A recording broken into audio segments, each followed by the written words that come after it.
سلام، علیسان محمدنیا هستم. میخوایم در این جلسه این قطعه رو در سالیدورکس طراحی کنیم. همه جای این قطعه روی یه اسکچ میکشیم، یعنی اسکچ رایت پلان، و بهش ارتفاع میدیم و این ریبه رو میزنیم. پس میایم تو سالیدورکس نیو پارت درست میکنیم، رایت پلان رو اسکچش میکنیم، یه دونه مستطیل در مرکز و دو تا از این مستطیل ها، یه دونه اینجا و یه دونه هم اینجا باید بکشیم و باید اینجا دو تا دایره تو طرف بکشیم و نصفش رو دلیتش کنیم.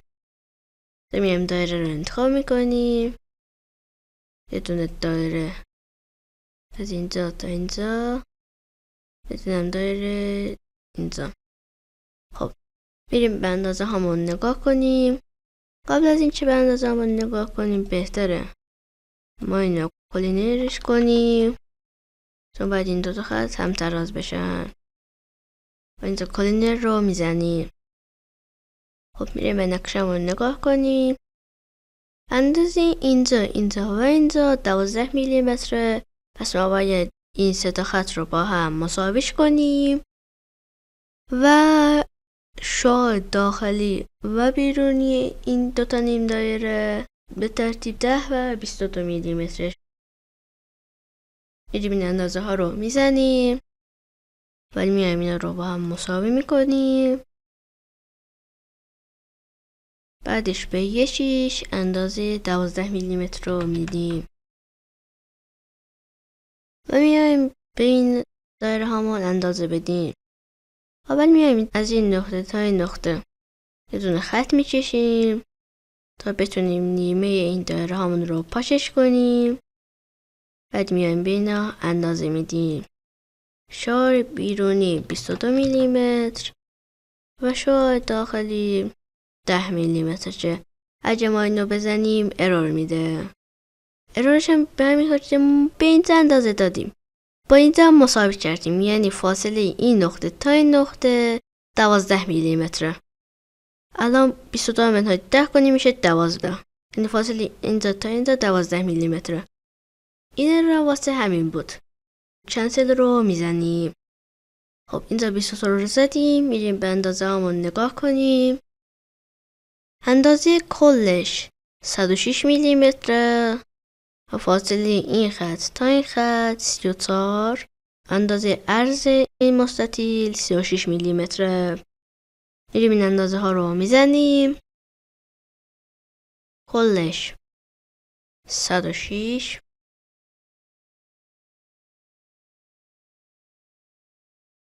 این در اومد. پس ما میایم اینو کلینرش میکنیم و میایم بقیه اندازه همون رو میزنیم. از این خط تا این خط 34 و از این خط تا این خط 36. خب میریم به اندازه همون نگاه کنیم. حالا ما همین چیزش رو چشیدیم. ما باید الان این دوتا فیلت رو بزنیم تا تموم بشه. اینجا میایم فیلت رو انتخاب میکنیم. اینجا بکنم شارژ 14 میلیمتر بود. اینجا 14 رو میزنیم و دوباره اینجا 12 میلیمتر رو میزنیم. خب اوکی رو میزنیم. خب حالا نمیدونم چرا اینجا رو خراب کرد. پس میایم اینجا رو درستش میکنیم. اینجا این ابزار رو انتخاب میکنیم، به پایین ادامه میدیم و میایم با ابزار تریم این خط رو پاکش میکنیم. خب حالا میایم به این ارتفاع میدیم. ارتفاعش 82 میلیمتره. بهتره به این میت پلن ارتفاع بدیم. اینجا میت پلن رو انتخاب میکنیم 82 میلیمتر. اینجا همش رو باید انتخاب کنیم. اوکی رو میزنیم. خب اینجا باید یه دونه ریب درست کنیم به عرض 12 میلیمتر. پس اینجا بازم رایت پلان رو اسکاتش میکنیم. ما یه دونه از این نقطه تا این نقطه خط میکشیم و میایم اینجا این خطمون رو ریبش میکنیم. ریب به صورت داخل. پس اینجا فلیپ رو میزنیم. 12 میلیمتر بود ارزش. به دو طرف واچه رو میزنیم. خب حالا فکر کنم همزش رو چشیدیم. این سوراخ ها مونده و این فیلت ها مونده. اول بهتره این فیلت ها رو بزنیم تا مرکز این دایرمون مشخص بشه. چه دایره رو باید کجا بکشیم و شو این فیلت ها 12 میلیمتره. پس میایم اینجا فیلت رو انتخاب میکنیم. به این 4 تا خط باید فیلت بزنیم.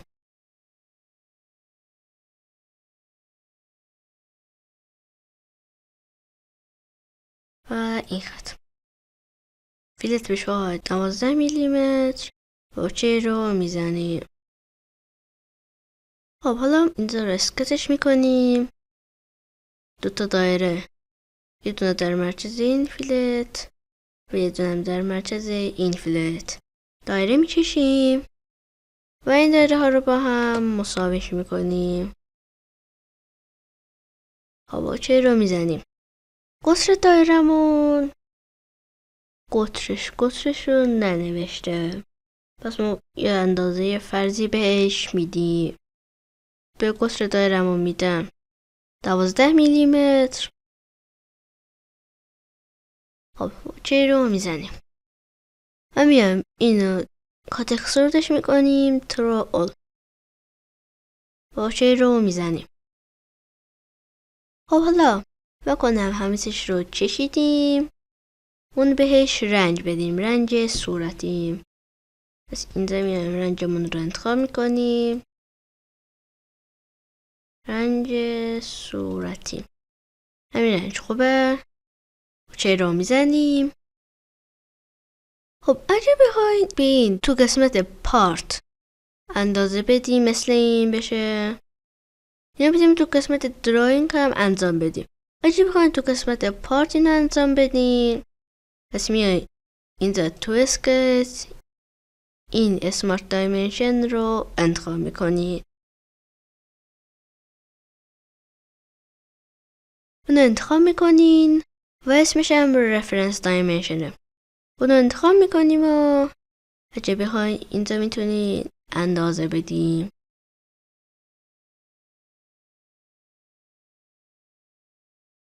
هر خط انتخاب کنی بهش اندازه میده.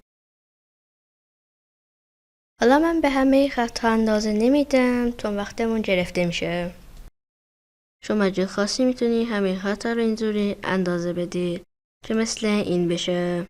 حالا من یه شمش رو میزنم. این شاهای داره کلش 106 میلیمتر بود و این 12 میلیمتر. خب حالا همینقدر خوبه. شما میتونید همه اندازه ها رو بزنید. یعنی قطعمون رو سیوش میکنیم به نام T37 و گزینه سیو رو میزنیم. خب قطعمون سیو شد. این ویدیو به پایان رسید. اگر از ویدیو خوشتون اومد ویدیو رو لایک کنید، کانال من رو سابسکرایب کنید و این ویدیو رو به دیگران معرفی کنید.